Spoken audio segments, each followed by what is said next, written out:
Assalamu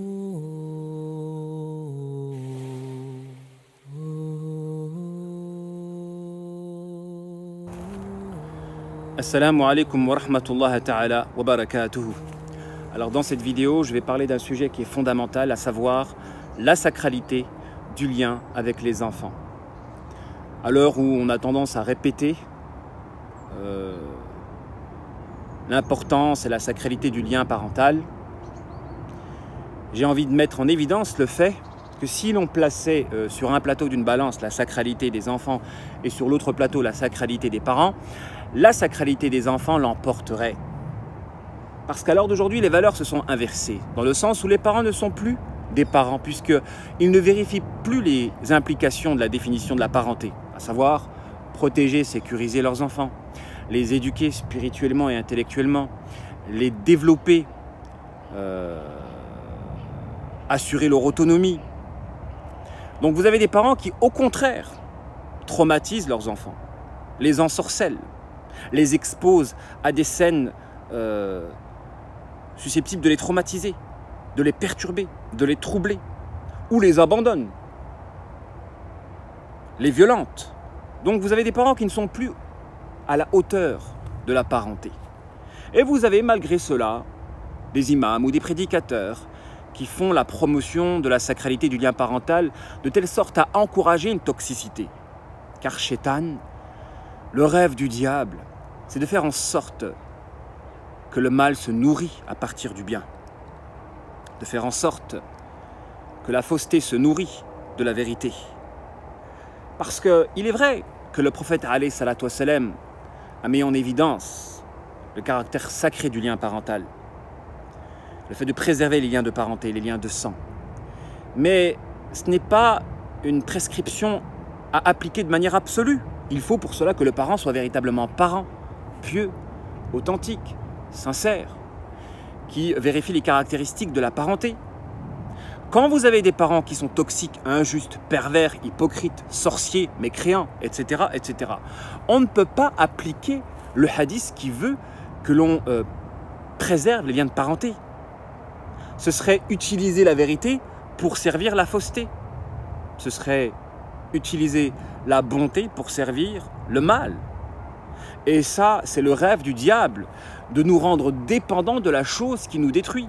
Et l'on est tous, en tant que croyants, dépendants du bien, de l'agissement à l'endroit du bien. Et donc, quand on veut faire le bien en respectant notre religion, et que cette religion, le respect de cette religion nous fait mal, il y a un hic, il y a un problème. La religion est censée nous épanouir, pas nous mettre dans des impasses qui nous consument, à savoir veiller à préserver les liens du sang quand ce lien-là nous consume et nous détruit. Donc il y a un danger à promouvoir de manière absolue le caractère sacré du lien parental. Et j'ai envie de dire qu'à l'heure d'aujourd'hui, les choses se sont inversées et que le caractère sacré du lien avec les enfants est plus important que celui des parents. Dans la mesure où être injuste à l'endroit des enfants peut avoir des répercussions lourdes, parfois sur plusieurs générations. Pourquoi?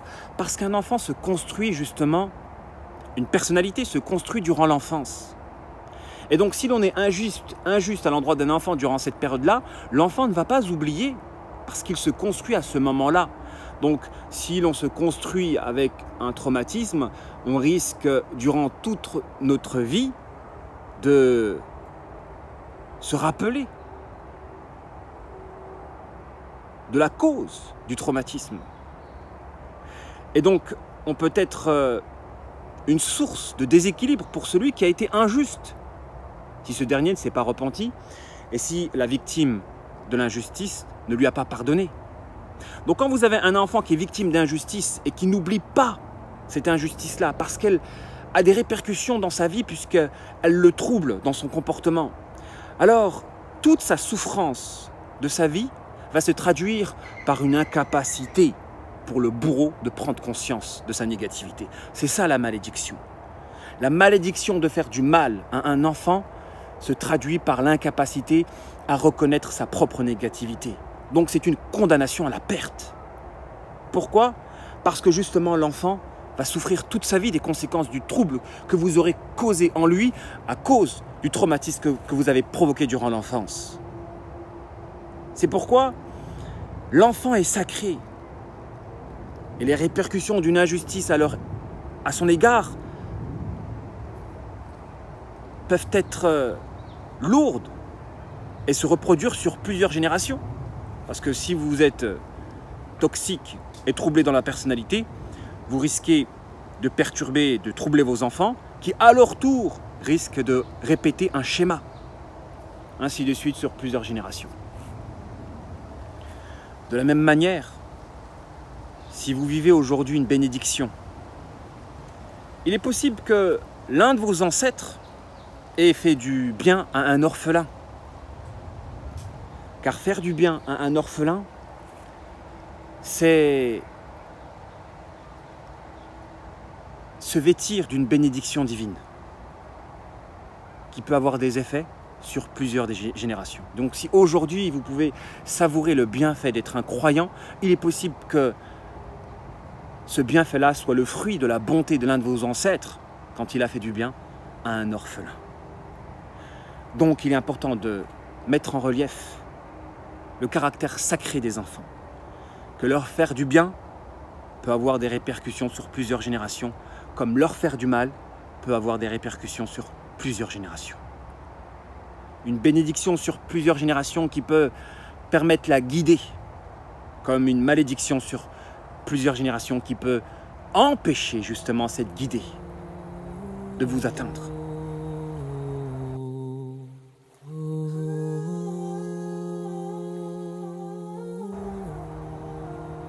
C'est pourquoi il est important de focaliser sur cette période de l'enfance, le 0-12 ans, 0-10 ans, car c'est à ce moment-là que l'enfant se construit. Et il est important de ne pas l'exposer à une sexualité avant l'heure, particulièrement la sexualité, car c'est par cette voie-là que Shaitan fait le plus de dégâts.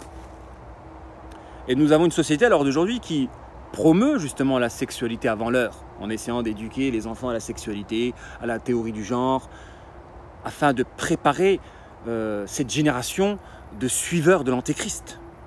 Déjà là, il y a un souci. Les parents doivent se soucier de l'éducation de leurs enfants en évitant du mieux qu'ils peuvent de les exposer à cette éducation nationale qui veut justement pervertir nos futures générations. Parce que la sexualité avant l'heure est une voie par laquelle Shaitan peut perturber, troubler une personnalité. D'où l'importance du climat, du foyer dans lequel on grandit.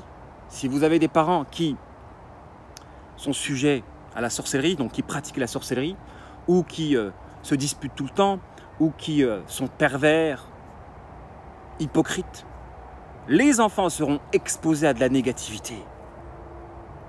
Un enfant ne se pervertit jamais tout seul, jamais. C'est souvent lié à l'environnement.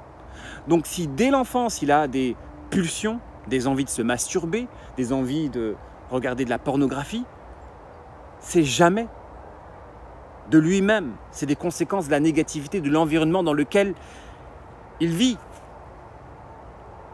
Toujours, toujours. Et c'est pourquoi, j'ai tendance à le répéter, que pour être prémuni d'un trouble de la personnalité, il faut grandir dans un foyer où les parents étaient soudés, sans sorcellerie, sans dispute et dans la piété. Si vous vivez dans un foyer où il y a de la piété et qu'il n'y a pas de sorcellerie, donc en conséquence, et qu'il n'y a pas de violence et de dispute, à 90%, les enfants grandiront normal. Ils vont grandir normalement. Ils ne vont pas sortir troublés dans la personnalité. Le trouble résulte essentiellement de traumatismes liés à l'enfance, quand dans le foyer, il y avait de la violence, de la perversion ou de la sorcellerie. Vous savez quelles sont les issues d'exposer un enfant à la sexualité avant l'heure ?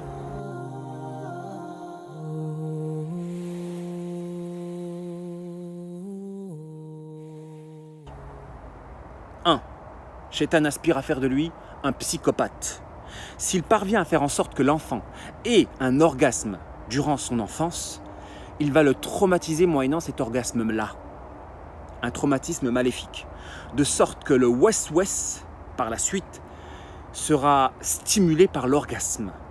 C'est-à-dire que l'idée du mal lui traversera l'esprit associé à un orgasme de telle manière qu'il sera dépendant du mal autant qu'un individu peut être dépendant du plaisir sexuel. Et c'est pourquoi tout se joue après la puberté. Si l'enfant confirme ou pas la négativité du démon qui l'aura pénétré durant son enfance, moyennant ses orgasmes. C'est pourquoi là on parle de l'alliance consciente. Un psychopathe, c'est un individu qui s'est allié avec le diable consciemment parce qu'il a fait perdurer une alliance entre l'enfance et la puberté. L'alliance a débuté durant l'enfance et l'individu l'a fait perdurer après la puberté, en cherchant à assouvir des besoins sexuels par la réalisation du mal. Lorsque l'individu associe dans sa conscience le plaisir sexuel au mal et qu'il le réalise, donc le mal, stimulé qu'il est par la recherche d'un orgasme, on appelle ça un psychopathe. Et c'est le degré le plus ténébreux et le plus dangereux. Vous avez un degré moindre, à savoir qu'il y a une alliance, mais une alliance inconsciente avec le démon. La différence entre une alliance consciente et une alliance inconsciente, c'est que dans l'alliance consciente, l'individu cherche le mal directement. Comme le psychopathe, il cherche à faire du mal. Faire le mal, c'est une raison d'être, comme le pervers narcissique. Sauf que le mal est différent pour le pervers narcissique, puisque le pervers narcissique, le mal réside essentiellement dans la tromperie. Le carburant du démon, c'est la tromperie, tandis que le psychopathe, il peut rechercher à faire couler du sang, à tuer, à violer. Donc, celui qui s'allie avec le diable d'une alliance inconsciente, c'est quelqu'un qui ne cherche pas spécialement le mal, mais les résultats, c'est le mal. Comme le profil fatal, comme les croqueurs ou les croqueuses d'hommes, les croqueurs de femmes ou les croqueuses d'hommes. Ces gens qui ont pactisé inconsciemment avec le diable et qui ne supportent pas la routine et qui recherchent de la passion dans leurs relations amoureuses et qui se sont alliés avec leur diable dans le sens où le diable leur dit « Je vous donne de la passion dans une relation à la condition que vous êtes instable dans cette dernière et que vous générez des traumatismes affectifs. » Eh oui, vous avez des gens, ils arrivent à générer de l'amour en vous. Et dès qu'ils vous sentent amoureux, vous abandonnent d'une amplitude radicale. C'est-à-dire ils passent de la passion à l'indifférence, suscitant en vous un traumatisme affectif. J'appelle cela des croqueurs de femmes ou des croqueuses d'hommes. Ils sont alliés avec le diable d'une alliance inconsciente parce qu'ils ne cherchent pas directement le mal, mais les conséquences de leur agissement, c'est le mal, puisqu'ils génèrent des dépressions chez les gens, qu'ils affectent par cette amplitude entre la passion et l'indifférence. Ces gens-là, ce sont des gens instables qui ne supportent pas la routine. Vous avez la troisième issue, qui est la schizophrénie. Ah oui, si vous avez grandi avec une enfance traumatisante, vous allez avoir un démon en vous. Et si vous ne cherchez pas à confirmer en acte les wes-wes démoniaques, vous risquez d'être envahi par des wes-wes jusqu'à agir comme si vous les voyiez ou si vous les entendiez. C'est la schizophrénie, c'est la folie. À défaut de vous allier avec le démon va tenter de vous faire perdre la raison. Et le dernier des degrés, la quatrième catégorie, c'est la catégorie de ceux qui, ayant subi justement des traumatismes durant leur enfance, après la puberté, ils ne se sont pas alliés avec le diable, ils sont même rentrés dans la religion. Mais malgré cela, ils ont des west-west et des pulsions émotionnelles qu'ils essayent de refouler. Ça veut dire que les conséquences d'être victime d'un traumatisme durant l'enfance, lié à la sexualité, sont lourdes. Parce que même si vous rentrez dans la religion, vous ne serez pas épargné par des west-west et des pulsions qui vous envahiront et qui généreront une dualité en vous, entre vos principes, votre foi et les west-west que vous ressentez. Et c'est pourquoi vous risquez d'être affecté par un cercle vicieux, à savoir la culpabilité par rapport à ce que vous aurez fait durant votre enfance. Cette culpabilité-là qui va générer une liaison entre votre passé et votre présent, de telle sorte que les west-west qui vous traverseront l'esprit seront très impactants, dans le sens où vous pouvez vivre émotionnellement les west-west qui vous traverseront l'esprit. Du coup, un doute va vous envahir, à savoir, est-ce que vous avez fait ça ou vous n'avez pas fait ça?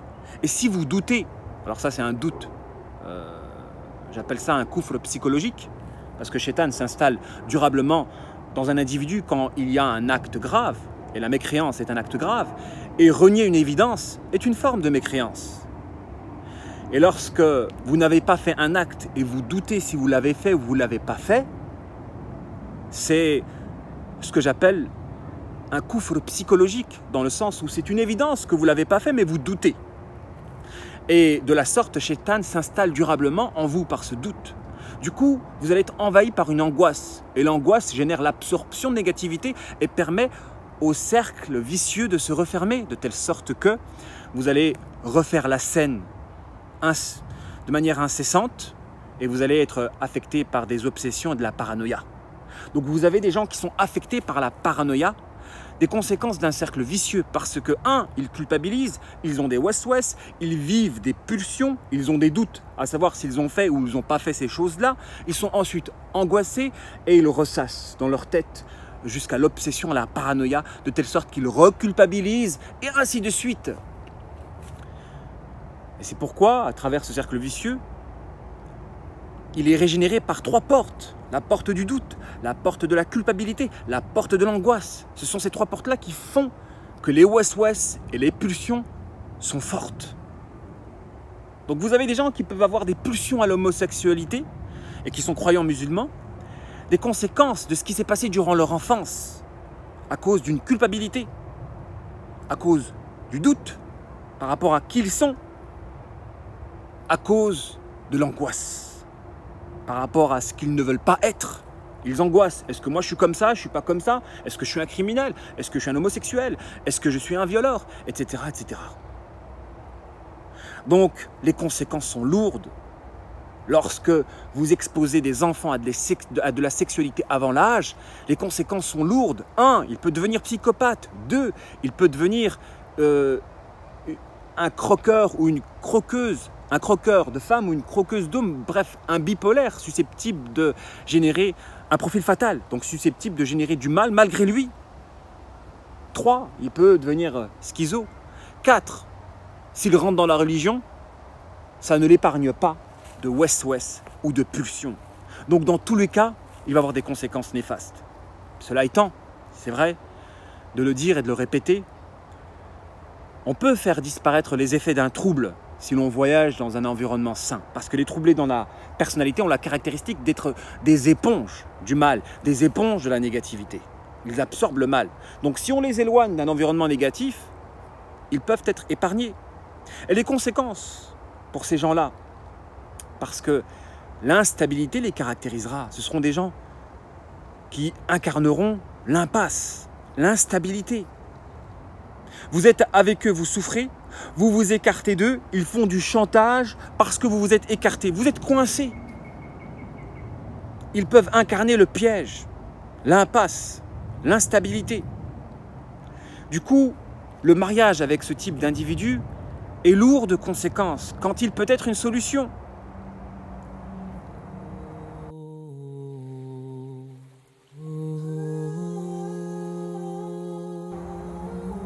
Parce que c'est difficile de vivre avec des personnes qui ont été troublées, des conséquences d'un traumatisme durant l'enfance, qui peut les rendre sociopathes par exemple. Comment voulez-vous vivre une vie épanouie avec une personne sociopathe avec laquelle on ne peut pas s'entendre, ou une personne borderline? Comment voulez-vous vivre une vie épanouie? Donc ces gens-là, ils vont avoir du mal à nouer des relations, sachant que l'amour est un médicament pour eux. C'est un remède pour eux. Donc il faudra, à titre de remède, les aimer, mais à travers un référentiel extérieur à leur propre référentiel. Parce que si on confirme leur référentiel à eux, on renforce leur bulle, et quand on renforce leur bulle, on renforce leur trouble, et en renforçant leur trouble, on alimente notre répulsion à leur égard. Donc c'est pourquoi, à titre de remède, on ne doit pas les aimer selon leur référentiel à eux. On doit les aimer de sorte de les sortir de cette manie de vouloir tout instaurer, tout diriger, tout ordonner. La sociopathie, c'est justement d'avoir une conception de l'ordre et de rentrer en conflit quand les gens ne s'inclinent pas à notre conception de l'ordre. Dans une vie de couple, c'est lourd de conséquences parce que ça efface l'autre.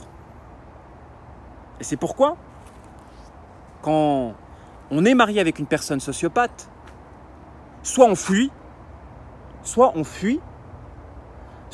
on s'efface. On est présent avec le corps, mais absent avec l'esprit. L'esprit s'absente, mais on est juste présent avec le corps. Et donc quand on est marié avec ce type de profil-là, on risque de vivre une dualité entre l'envie de partir et le désir de rester. Donc quand vous avez un individu qui a envie de tout lâcher, mais qui est contraint à rester, vous avez la souffrance d'un individu marié avec une personne troublée dans la personnalité, particulièrement une personne affectée par le trouble de la sociopathie.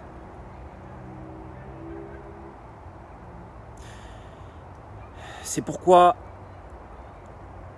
quand vous avez une personne qui est affectée par la caractéristique de ne pas déplaire aux autres, vous avez des gens qui peuvent être enchaînés, emprisonnés, ensorcelés par le sociopathe, dans la mesure où ils n'ont pas le courage de dire les quatre vérités.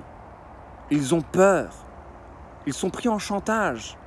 Ils ne veulent pas blesser. Vous avez des profils, ils sont comme ça. Ils ne veulent pas faire du mal. Et ils sont prêts à prendre sur eux pour éviter de faire du mal à quelqu'un. Ils sont prêts à prendre sur eux pour éviter de faire du mal à quelqu'un. Donc quand vous avez ce profil-là avec une personne sociopathe, ben vous avez la configuration qui peut faire perdurer de la toxicité sur plusieurs années. Parce que celui qui ne dira pas la vérité, il va se consumer. Et donc forcément, il va être présent avec le cœur, avec le corps, mais absent avec le cœur, absent avec l'esprit. Parce qu'il va rester par la contrainte. Il ne va pas rester parce qu'il a envie de rester, il va rester parce qu'il a peur des conséquences de la séparation. Parce qu'une personne sociopathe peut faire du chantage au suicide, peut faire du chantage à la mutilation ou à l'autodestruction. Dans le sens où, sans vous, elle est rien, mais avec vous, elle vous détruit. Elle se consume.